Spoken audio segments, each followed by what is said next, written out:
میں ایک مولوی بندہ ہوں، لیکن میں اس وجہ سے نہیں کہہ رہا کہ میں مولوی ہوں، لیکن یہ ایک حقیقت ہے، آپ کے فائدے کے لیے میں عرض کر رہا ہوں کہ آج ہمارا یہ سلسلہ جو چل رہا ہے اور ہم اس وقت روئی زمین پر موجود ہیں، ہمارا یہ ملک موجود ہے، یہ معاشرہ موجود ہے، یہ انہیں علماء اور طلباء کی برکت کا نتیجہ ہے۔ ان کی وجہ سے اللہ رب العزت نے یہ نظام باقی رکھا ہوا ہے۔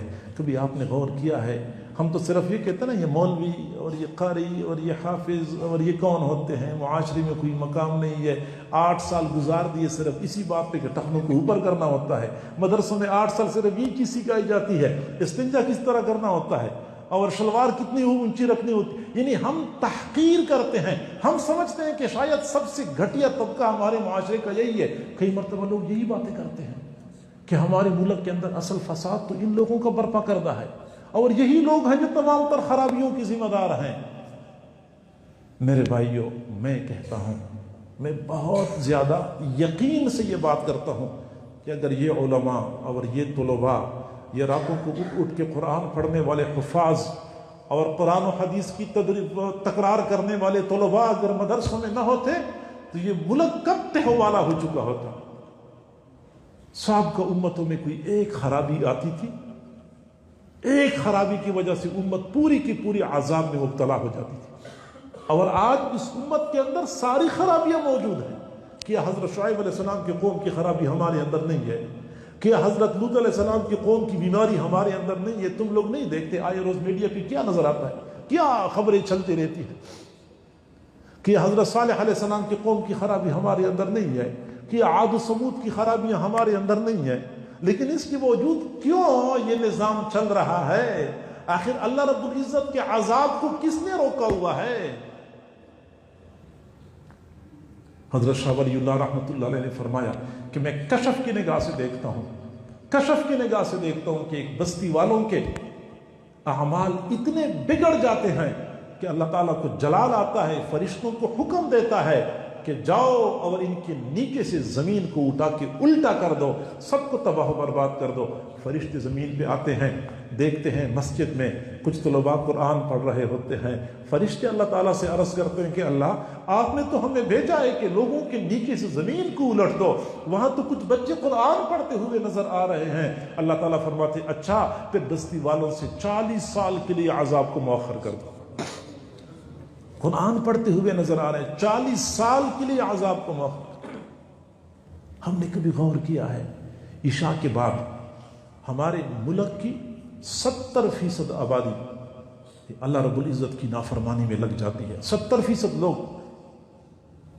بعض لوگ شراب خانوں میں پہنچ جاتے ہیں، بعض لوگ کلبوں میں پہنچ کے دوسروں کی بیٹیوں کو نچا رہے ہوتے ہیں، بعض لوگ عریانی و فحاشی کے اڈوں میں پہنچ کے دوسروں کی بیٹیوں کی عزتوں کو لوٹ رہے ہوتے ہیں، اور جو ہم جیسے شریف ہوتے ہیں وہ اپنے گھر کے اندر کمرے کی کنڈی لگا کے سکرین کھول کے وہ کچھ دیکھ رہے ہوتے ہیں کہ بندے کی روح کانپ اٹھتی ہے۔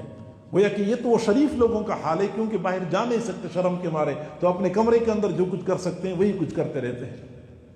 70% لوگ اللہ تعالیٰ کے قہر اور غضب کو دعوت دے رہے ہوتے ہیں کہ اللہ تعالیٰ کو نظر نہیں آتا کہ میرے حکموں کو کیسے روندا جا رہا ہے، لیکن اس کے باوجود جب اللہ تعالیٰ ان لوگوں کو دیکھتا ہے، جب ان کی نظر فحاشی بے حیائی کے اڈوں پر پڑتی ہے، جب اللہ کی نظر کلبوں پر پڑتی ہے، جب اللہ کی نظر شراب خانوں پر پڑتی ہے، تو وہاں اللہ کی نظر مسجد میں پڑھنے والے چھوٹے چھوٹے طلباء پر بھی تو پڑتی ہے، جو سر ہلا ہلا کے قرآن پڑھ رہے ہوتے ہیں۔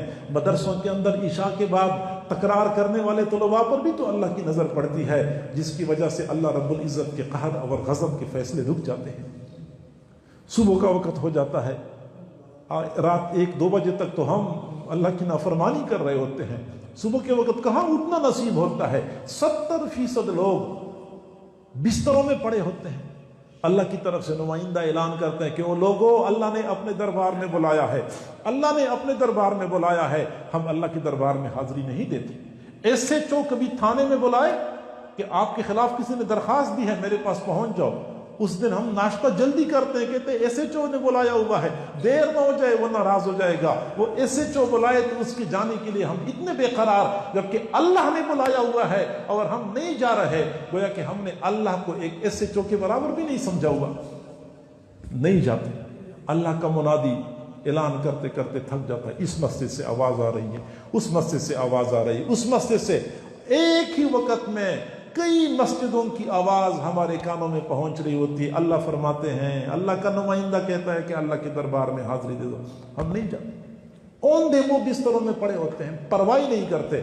اللہ کو جلال نہیں آتا، جلال آتا ہے، لیکن اللہ تعالیٰ یہ بھی دیکھ رہا ہوتا ہے کہ جہاں وہ لوگ اپنے گھروں کے اندر غفلت کی نیند سو رہے ہیں، وہاں مدرسوں میں طلباء تہجد کے وقت اٹھ چکے ہوتے ہیں، تہجد پڑھ کے، جھولی پھیلا کے، ہاتھ اٹھا کے اپنے لیے، ملک و ملت کی سلامتی کی دعائیں مانگ رہے ہوتے ہیں۔ پھر تہجد کے وقت جب 70% لوگ غفلت کی نیند سو رہے ہوتے ہیں، اس وقت یہ چھوٹے چھوٹے بچے قرآن پڑھ رہے ہوتے ہیں، تلاوت کر رہے ہوتے ہیں، اللہ کی رحمتیں اترتی ہیں۔ پھر 9 بجے کا وقت ہوتا ہے، ہماری منڈیوں کا وقت شروع ہو جاتا ہے۔ منڈیوں میں کیا جھوٹ نہیں ہوتا، کیا فراڈ نہیں ہوتا، کیا ناپ تول میں کمی نہیں ہوتی، کیا ملاوٹ نہیں ہوتی۔ وہ کون سی خرابی ہے جو ہماری منڈیوں میں نہیں ہے؟ وہ کون سی خرابی جو ہماری بازاروں میں نہیں ہے؟ تاجر لوگ جھوٹ بولتے ہیں، ملاوٹ کرتے ہیں، بددیانتی کرتے ہیں، بدعہدی کرتے ہیں، جھوٹی قسمیں کھا کھا کے اپنے مال بیچتے ہیں۔ یہ تو بازاروں کا حال ہے۔ سرکاری دفاتر میں چلے جاؤ، مجال ہے کہ کلرک صاحبان جو ہے وہ پیسے کے بغیر کام کر لیں؟ آپ تھک جائیں گے گھوم گھوم کے، پھر پھر کے، جب تک پیسے نہیں دیں گے کام نہیں ہوگا۔ صحیح کا صاف ستھرا کام ہوگا، کوئی رکاوٹ نہیں ہوگی، وہ 1000 رکاوٹیں بنا دیں گے اور کام نہیں کریں گے۔ کیا عدالتوں کا نظام ہمیں معلوم نہیں ہے کہ وکیل، جج، ریڈر، نیچے سے لے کے اوپر تک سارے ظالم کو تحفظ فراہم کر رہے ہوتے ہیں؟ مظلوم اور مقتول کی ماں، اس کی آہیں عدالت کی دیواروں کے ساتھ ٹکرا ٹکرا کے واپس لوٹتی ہیں۔ مقتول کی ماں کو انصاف حاصل کرنے کے لیے اپنی چوڑیاں تک بیچنی پڑتی ہیں۔ کہ اللہ کو یہ نظام نظر نہیں آ رہا کہ اللہ تعالیٰ کوئی اندھا ہے، العیاذ باللہ، کوئی اللہ تعالیٰ بے خبر ہے؟ لیکن ان تمام تر کرتوتوں کے باوجود اللہ تعالیٰ پھر بھی یہ نظام چلا رہا ہے۔ اس کی وجہ یہ ہوتی ہے کہ صبح 9 بجے سے لے کے 1 بجے تک، 2 بجے تک، ظہر تک، جہاں بازاروں میں اور دفتروں میں اور عدالتوں میں اللہ رب العزت کے حکموں کو پاؤں تلے روندا جا رہا ہوتا ہے، وہاں مدارس کے اندر طلباء اور علماء قرآن و حدیث کی تعلیم و تعلم میں مصروف ہوتے ہیں۔ تو ان کو حقارت کی نظر سے دیکھنا، واللہ میں کہتا ہوں آپ لوگوں کو، یہ اپنی ایمان کو خطرے میں ڈالنے والی بات ہے۔ یہ قوم کے محسن ہیں، یہ علماء طلباء، یہ اہل اللہ اور مشائخ اگر نہ ہوتے، آج ہمارے پاس یہ ایمان نہ ہوتا۔ ان کی وجہ سے ہی تو ہمیں ایمان ملا ہے، اور ان محسنین کے ساتھ ہم یہ سلوک کرتے ہیں، پھر اللہ تعالیٰ کہاں ایمان محفوظ کرتا ہے؟ اللہ تعالیٰ ایمان سے محروم کر دیتا ہے۔ تو یا تو اپنے اکابر سے بدگمانی ایمان سے محرومی کا باعث، یا گناہوں کے بے باکی کے ساتھ گناہ کرنا ایمان سے محرومی کا باعث، اور یا پھر اپنی عقل اور اپنی رائے پر حد سے زیادہ اعتماد کرنا ایمان سے محرومی کا باعث، یا سنت کی تخفیف اور استخفاف، سنت زندگی، سنت لباس، سنت وضاقتہ، اس کی تخفیف، ان کا مذاق اڑانا اور اس کو حقیر سمجھنا، یہ سب کچھ اپنی ایمان کو خطرے میں ڈالنے والی بات ہے۔